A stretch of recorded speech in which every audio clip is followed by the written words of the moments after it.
Hi, it's Josh from BrightTALK. I'm here at RSA 2016 with Trent Adams. Trent, thank you for joining us. Excellent, thank you. Glad to be here. So tell us a bit about the techniques used to protect PayPal and how they can be used in other contexts. Sure, absolutely.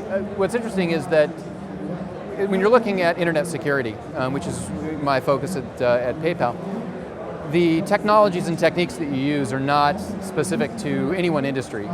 If you're doing business on the internet, the security levels, the security models, the threat postures you need to take are largely similar. Now, there's a lot more regulatory requirements that we have to go through to ensure that private information is kept secured in a very specific way. Personal data is handled according to regulations. But other than that, when you're talking about simple connectivity between a customer and the company, you're talking about connecting via secure sockets, you're talking about throttling, you're talking about scanning. All of these technologies that exist today and are widely deployed are definitely applicable in just about any context. What really differentiates the effectiveness of any technology is how you configure it, how you tune it, how you maintain it, and how you monitor it over time. Sure. And given the risks of the connected world, what do you think can be done to reassure customers that their data and their customers' data is safe? That's all going to come down to trust.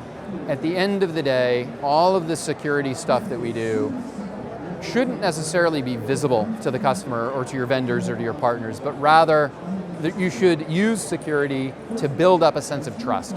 And it's the trust that you build in positive interactions over time that help ensure that the customer feels confident that when they're doing business with you, when the vendor is connecting to your systems and they're sharing data with you, all of that is handled in a secure fashion. So it really does bottom out at trust. Security is just in service of that. And what about with your own workforce, the near-term workforce, the current workforce? Do you think they're being trained effectively to deal with these cyber risks? If you take a purist view that when you're in school, you're at college, you're at university, and you're learning the skills of your trade, if you're talking about those kinds of employees coming out the other side with a degree, there is a shortage in degreed individuals who have the trained expertise and skills for security that are necessary out of the gate. However, security is also about creativity, and it really does turn into a creativity game. Can you, as an employer of these kinds of skills, encourage a creative workforce to really quickly identify and adapt to a changing landscape? And you want them to be able to adapt and evolve more quickly than your adversary. Sure. So in that context, we don't necessarily look for our new inbound employees to have the specific degree and pedigree. However, we look for certain traits, creativity, drive, passion, and that type of person comes from all the different disciplines. There's no one specific path from college, university to employee. So from that context, the workforce is a lot larger than I think a lot of people realize. It's something slightly different than what you might be used to if you expect the degree. And if we go back to the tech side, PayPal in particular, one of the payment services which are digitalizing mobile banking, do you think the security can keep up with the technological developments?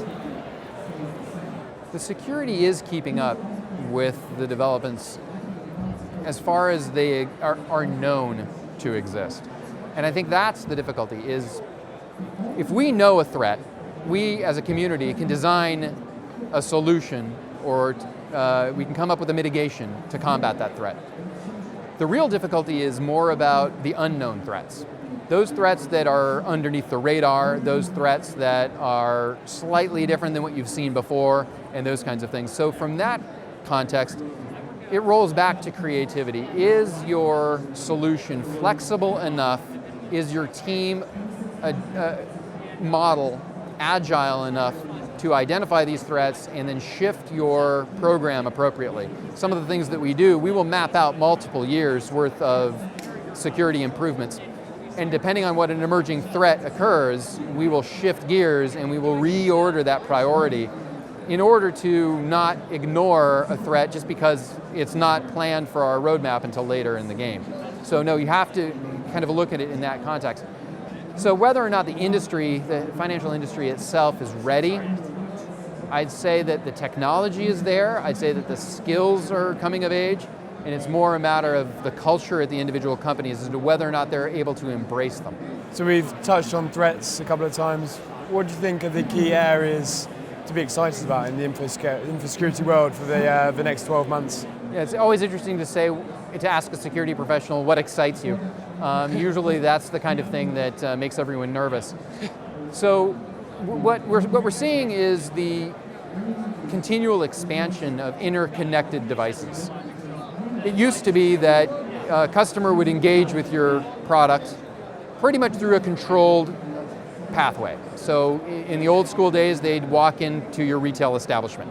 As more and more businesses go online, you would engage via a web browser. And there may be a couple of different web browsers, but pretty much that was the engagement. Now that we're looking at mobile, we're looking at not just mobile as a web platform, but we're looking at it as an application, we're looking at APIs, we're integrating more closely with our partners and our vendors via specific pathways. So as we look at this just growth of connectivity and the combinatorics of all those different connection points, all of the different layers and technology stacks that need to be secured, it's really that area that is of growing interest. And I hate to throw buzzwords around because I'm not usually a fan of buzzwords, but the Internet of Things is that kind of concept. As soon as we are able to look at any connected device as a possible engagement point with our customers, that changes the security game pretty significantly, and hence why we spend so much time in the standards development space, because we're out working on technical standards to improve the overall security posture of the entire community and ecosystem. Trent, thank you very much for joining us. Excellent. We're here at RSA all week, so tune into BrightTALK for more great thought leadership content.